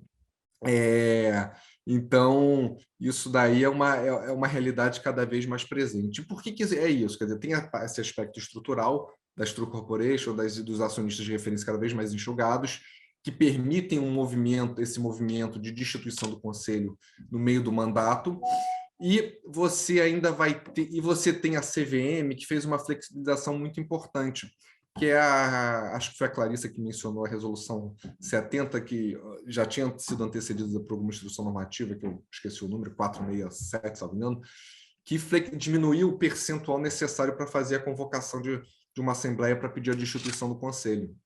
Então, hoje, uma empresa com um capital social de 10 bilhões, por exemplo, com 1% você pode pedir uma assembleia para discutir a destituição de um conselho de administração. E você tem aí como último elemento uma jurisprudência da CVM muito ativa e muito incisiva em relação à efetividade desse pedido de destituição. No pedido na estrutura legal, o que acontece? O acionista que preenche esse requisito pode requerer à companhia que, no prazo de 8 dias, convoque uma assembleia para deliberar sobre a matéria dos seus interesses. No caso, estamos falando da destituição do conselho. Então, o que decidiu a CVM? Eu trouxe aqui a manifestação do diretor João Ascioli, que inclusive acho que vai estar aqui amanhã, em que ele fala, olha, você tem um prazo legal de 8 dias, a partir do 9º dia, os acionistas estão legitimados a convocar essa assembleia. Então, quer dizer, você deu uma efetividade muito grande a esse requerimento do acionista. Pode passar, por favor?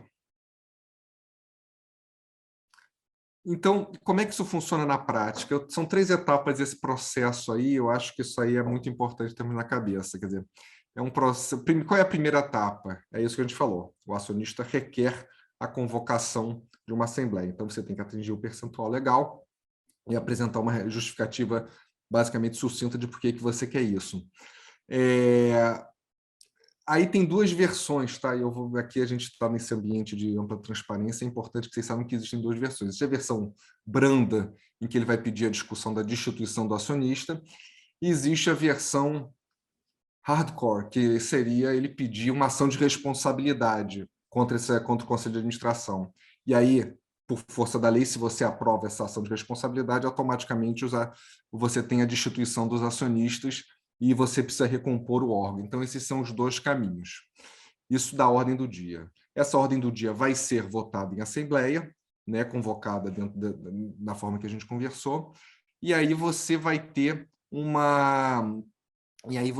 cenário de deliberação majoritário. Quer dizer, para convocar a assembleia eu preciso de 1%, mas para deliberar eu vou ter que ter a maioria dos presentes.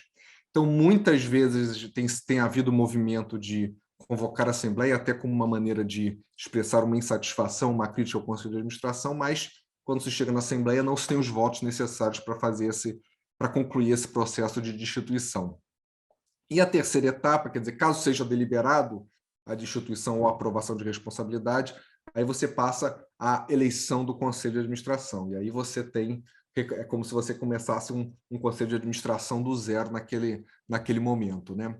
Então, E só lembrando também, né, Rafael, para complementar, que essa ação de responsabilidade ela pode ser proposta a qualquer momento, né, mesmo que não esteja constando da pauta da ordem do dia.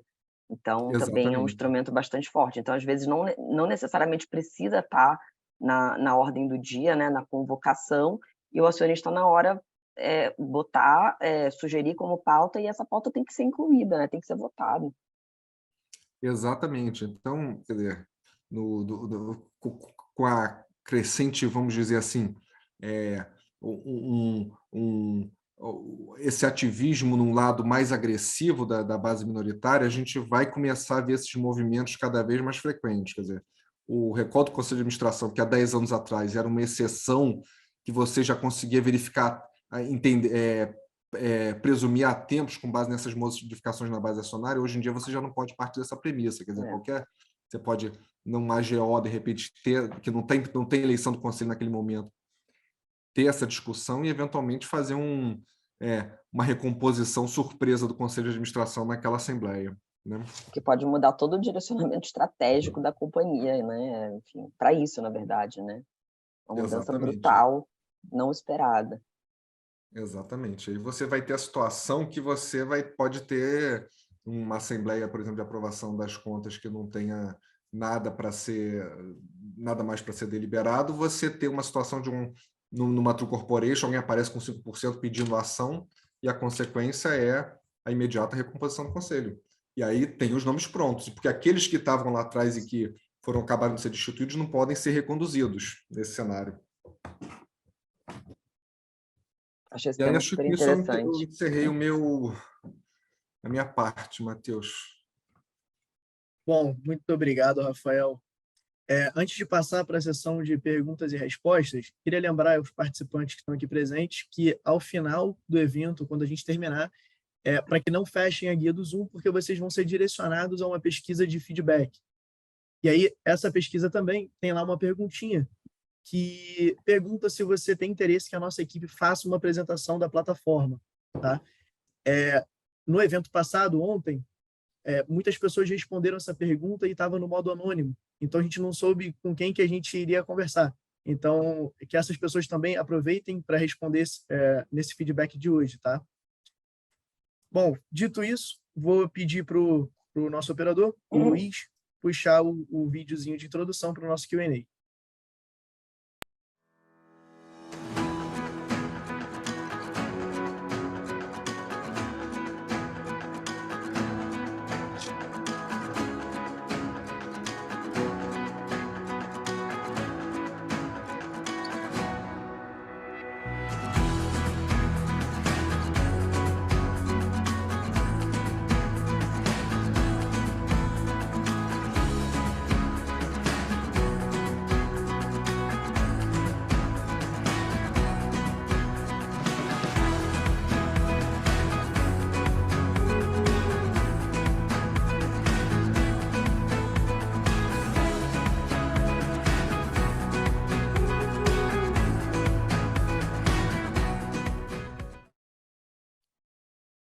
Bom, vamos lá, um momento tão esperado. Então, a gente está com bastante perguntas aqui já.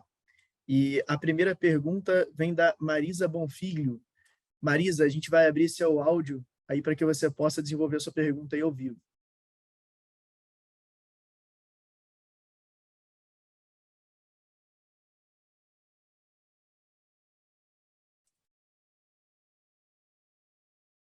Olá, Marisa.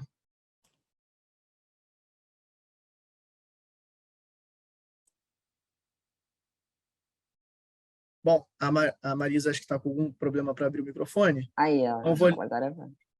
Abriu? Oi, Marisa. A minha pergunta, eu não cheguei a anotar, mas eu perguntei o seguinte, se há conflito de interesse, tá? Ou alguma coisa com relação à interdependência dos conselheiros, quando são indicados um mesmo grupo de conselho para várias empresas que têm o mesmo controlador. Marisa, tudo bem? Tudo. Aproveitar e falar um oi. Marisa, então, eu entendo que, a princípio, acho que a gente tem que, né, ver exatamente qual é a posição, né, a posição que é ocupada por cada um desses membros do conselho, mas, em tese, ele só teria alguma, digamos assim, alguma possibilidade de não ser independente se ele recebe outra remuneração da companhia, além daquela relativa à atuação dele como membro do conselho de administração ou de comitês. Então, assim, eu não sei se Caio e Rafael concordam, mas eu acho que se ele só ocupar cargos como conselheiro, eu não estou vendo, em princípio, um conflito. Eu não sei se você está falando, Marisa, da questão do conselho fiscal, porque no conselho fiscal você tem um problema que não é nem de impedimento, aí é o problema quer dizer, não nem de conflito, é de impedimento, que é aquilo que o Cauê mencionou, que é o problema se você é administrador ou empregado de sociedade controladora, e aí você realmente não pode ser eleito para o conselho fiscal Que eu acho que ela estava falando do conselheiro independente, se eu não estou De conselheiro errada. independente do conselho de administração. É isso? Aí É, depende do...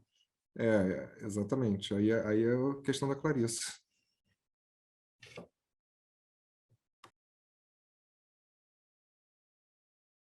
Respondido, Marisa? Respondido. Obrigada, Clarice. obrigada. Bom, a próxima pergunta aqui vem da Cláudia Sarti. A Cláudia, inclusive, fez algumas perguntas aqui encadeadas bem interessantes. Então, Cláudia, a gente está abrindo aí seu microfone.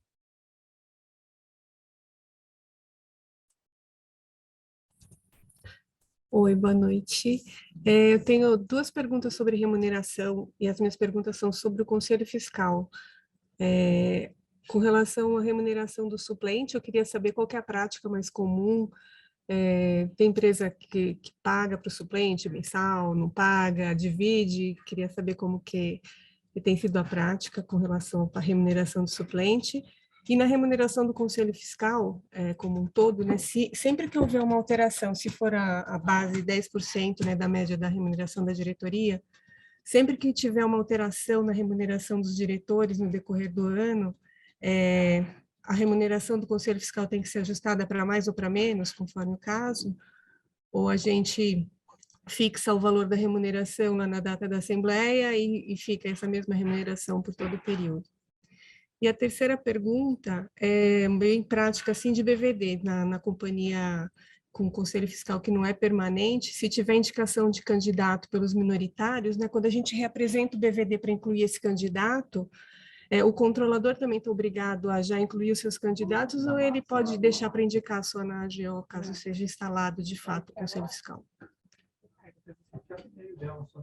Bom, vamos lá, eu vou fazer dizer o que eu acho aqui, a Clarice e o Rafael complementam. Eu acho que a questão de suplente, tipicamente suplente não é remunerado, né, porque ele não está exercendo o cargo dele. Você até tem situações, a ausência do titular, né, uma ausência temporária, uma ausência permanente. Às vezes você tem situações em que o titular não consegue participar de uma reunião e aí o suplente assume, ou você tem situações em que de fato é uma alteração permanente, e às vezes tem companhias que falam, olha, se o suplente tiver que assumir numa reunião mensal, porque aconteceu do titular não participar, às vezes ele recebe uma remuneração ali de um mês, mas e acho que não tem também muita regra sobre fazer isso, mas tipicamente o suplente não é remunerado porque ele não está trabalhando ali, não está exercendo a função pela companhia. Eu acho que a questão da remuneração, caso tenha alteração na composição da diretoria ao longo do tempo, eu acho que também não existe uma regra clara, eu acho que vai depender muito.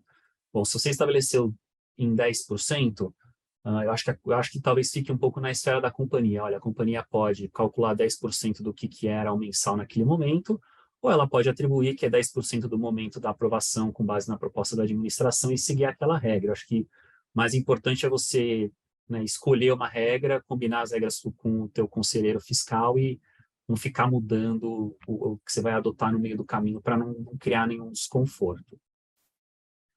E a última pergunta é a da inclusão do BVD, né? Isso. Acho que é isso. Se o controlador também já indica o dele. Na minha visão, não existe uma obrigação de o controlador incluir os candidatos no BVD. Acho que é a opção dele colocar ou não os candidatos para a eleição do controlador. E acho que um ponto importante, que às vezes a gente vê que os minoritários, eles pedem para incluir no Conselho Fiscal, mas esquecem de avisar se eles estão indicando um candidato para uma eleição em geral ou uma eleição em separado. Então, às vezes o minoritário que indica, ele não fala se ele quer, em qual eleição que ele quer participar, às vezes a gente pergunta, às vezes a gente presume, então, enfim, a gente imagina que se ele tá, né, se o minoritário está colocando é porque ele quer para a eleição em separado, mas às vezes ele não fala, então, às vezes é importante checar para ter certeza que você está fazendo o que ele pediu. Eu concordo, eu também acho que não tem uma obrigação do controlador colocar. Talvez seria uma boa prática, mas eu concordo que não tem uma obrigação também. Uma vez eu vi numa estatal só, tá? Isso é coisa de estatal, que, pô, eu entrei nesse conselho fiscal, quando eu vi, o conselho fiscal era formado pelo filho do empreiteiro, filho do do vereador, filho disso, filho daquele outro. Aí todos os suplentes eram remunerados. Mas isso era uma situação bem excepcional, essa questão da remuneração do suplente, né? Não é uma... Não, é Fora bem esse caso atípico. excepcional, nunca vi um suplente remunerado.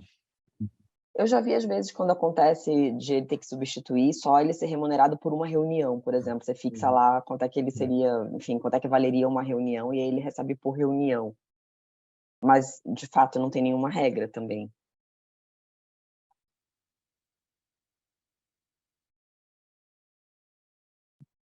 Cláudia, foi respondido, Cláudia? Sim, ótimo, obrigada, viu? Por nada.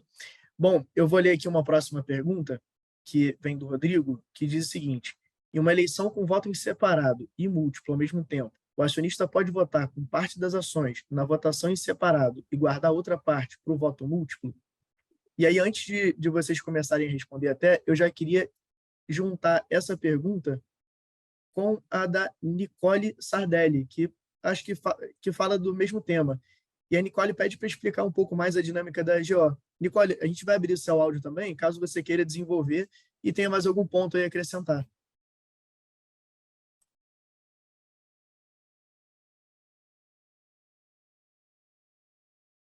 Olá, Nicole. Vocês estão me ouvindo? Sim. Estamos. Então, a minha pergunta... Oi, gente, boa noite. É que eu estou no celular aqui, tá meio ruim. Eu queria entender um pouco a dinâmica quando tem o pedido de eleição em separado e voto múltiplo na mesma eleição para o Conselho de Administração. Primeiro a gente faz em separado, depois a gente faz para o voto múltiplo, só para entender um pouco a dinâmica na hora da Assembleia ali mesmo. Obrigada. Nicole, é isso mesmo. Primeiro, quando você tem as duas, né, formas de eleição, primeiro tem que realizar a votação em separado e depois você realiza a votação pelo voto múltiplo, né? Porque aí você, por exemplo, se você tem 7 membros e aí um minoritário conseguiu eleger um membro em separado, aí você usa 6 para poder fazer o cálculo do voto múltiplo. Então, precisa sempre botar a votação em separado primeiro. E sobre a pergunta de poder usar, de poder dividir, pode dividir. O que não dá para fazer é o acionista, né, enfim, usar as mesmas ações para votar nas duas modalidades, mas ele pode, se ele tiver bastante ação, ele pode reservar uma parte das ações dele para votar no voto em separado e a parte que sobrar, ele pode usar para o voto múltiplo.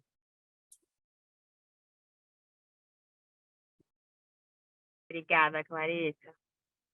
Obrigada. Bom, muito obrigado. Agora, a próxima pergunta vem aqui da Aline. Em uma votação em separado, faz diferença qual votação anunciamos primeiro durante a Assembleia? Se sim, qual colocar primeiro, a votação dos minoritários ou dos majoritários?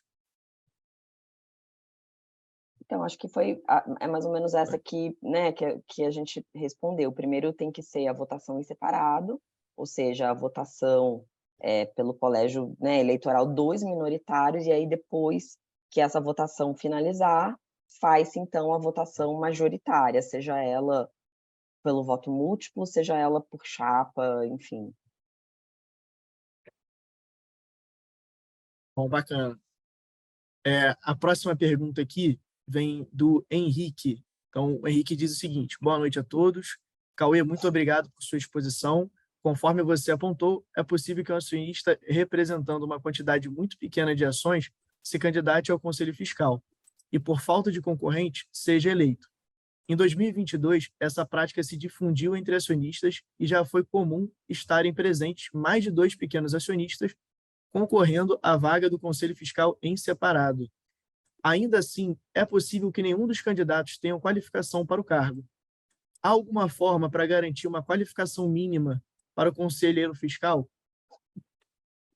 de forma a proteger a companhia de situações prejudiciais a ela? Olha, eu acho que a lei das SA, ela traz, né, qualificação mínima, a qualificação, né, do diploma universitário ou 3 anos de experiência.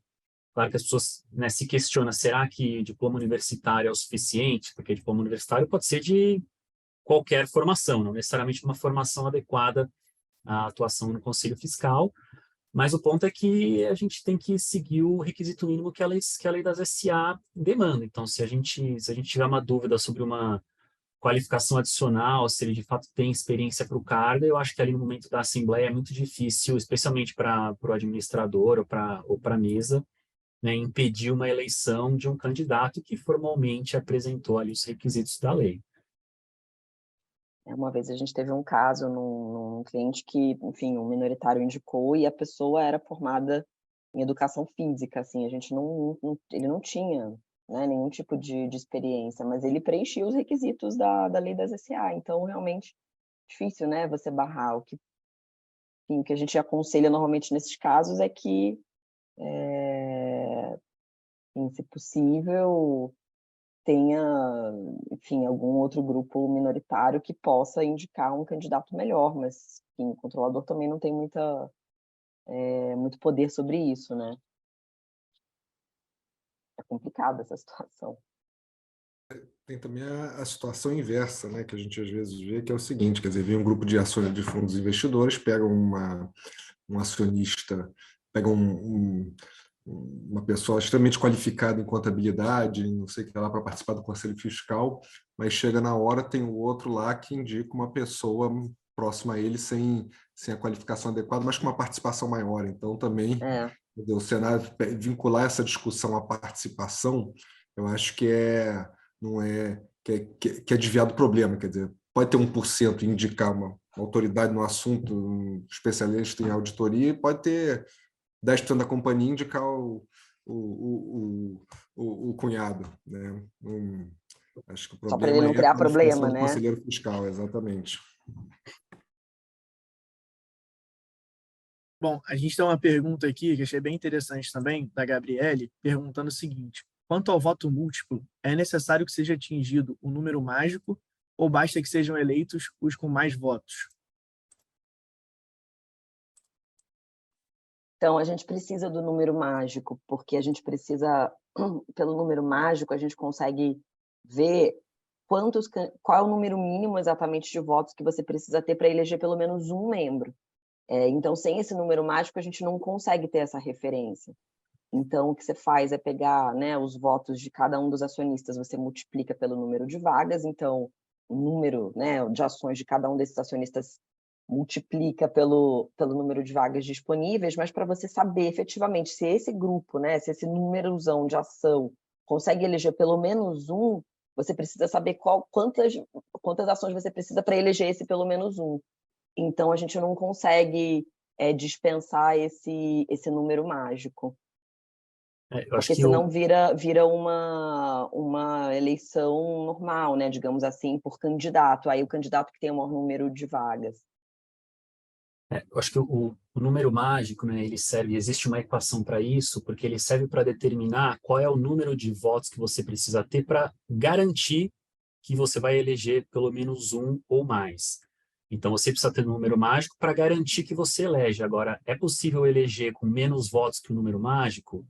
E a resposta é sim, é possível, sim, porque vai depender de como os outros acionistas vão alocar os votos votar. deles. Então, se tem um número mágico, você garante um ou mais, né? Se você atingir um número mágico várias vezes, mas é possível, assim, eleger com menos, porque vai depender de como os outros acionistas presentes alocaram os votos dele. Então, se dentro daquelas vagas disponíveis, o seu candidato, né, foi um dos mais votados para preencher uma das vagas, mesmo que ele não atinja o número mágico, ele pode sim ser eleito.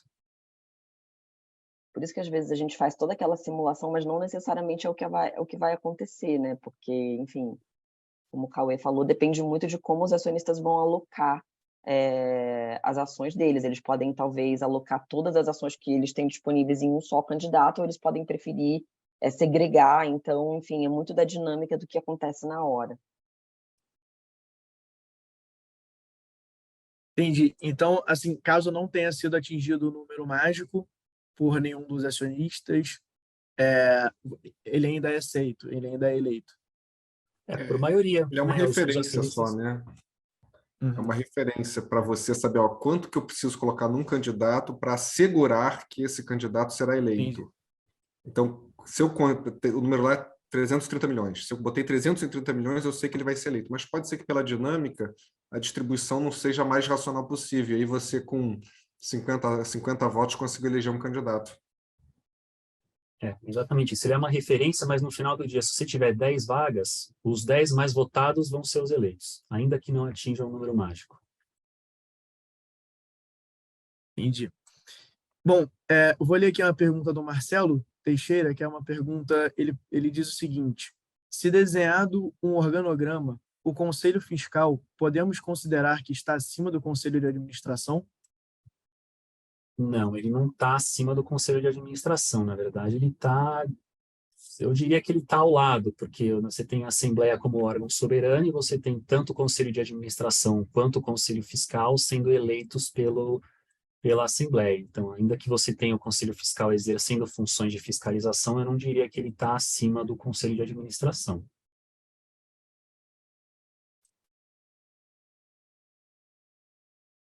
Bom, perfeito. O Caio, aqui, ele faz a seguinte colocação. Eu acho que essa é mais focada até para o Rafael. Mais uma vez indicado, mesmo por um acionista com uma ação, a premissa é que o conselheiro fiscal vai defender a companhia e não um grupo específico. Logo, uma vez que o candidato tenha real qualificação indicado por uma ação ou 20% da companhia, o efeito é o mesmo, pois ele não é representante de um ou outro acionista, mas sim da companhia, no melhor interesse da companhia. Peço para o Rafael Manhães comentar.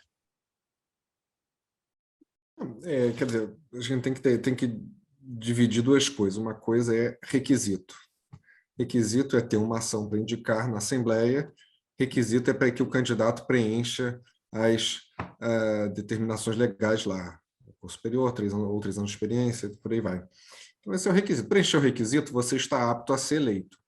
Uma vez eleito, você tem todos os deveres legais de um conselheiro fiscal, independente se você fez pós-graduação em Harvard ou se você fez educação física, não vou falar uma faculdade qualquer assim para não causar nenhum problema, mas enfim, você não teve essa educação de excelência.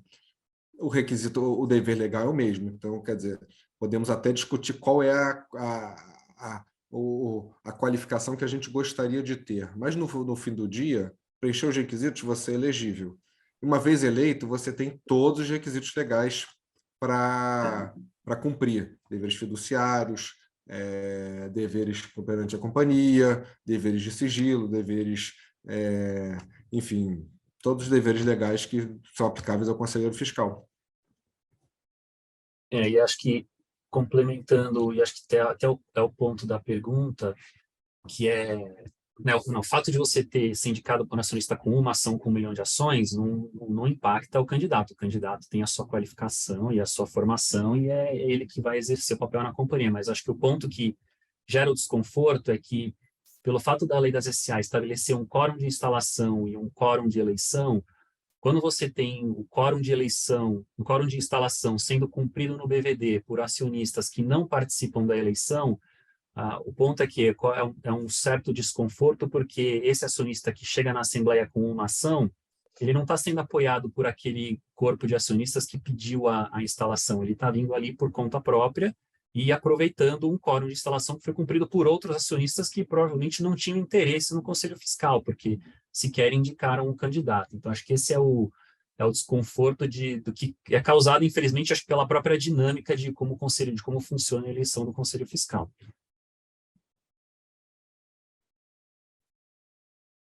Bom, muito obrigado aos nossos convidados. Acho que a gente vem chegando aí também na hora do encerramento, então a gente ainda tem mais algumas perguntas aqui, mas a gente vai responder essas perguntas após o evento, tá? A gente entra em contato para respondê-las. Queria lembrar que amanhã a gente vai ter, o tema de amanhã é padrões e normas na visão do regulador e distribuição de resultados. A gente vai ter como convidado o João Acioli, diretor da CVM, o Guilherme Bolzan, sócio do Matos Filho, e a Alessandra Zeck, sócia no Stock Forbes Advogados. E para todo mundo que esteve aqui presente, a gente vai encaminhar no final do evento o link com o vídeo do evento e também a apresentação que foi passada aqui no evento. Então é isso, pessoal. Agradecer aí a presença de todos, uma boa noite a todos. Esperem aí para responder a nossa pesquisa de feedback. Tchau, tchau. Obrigada, gente. Obrigado.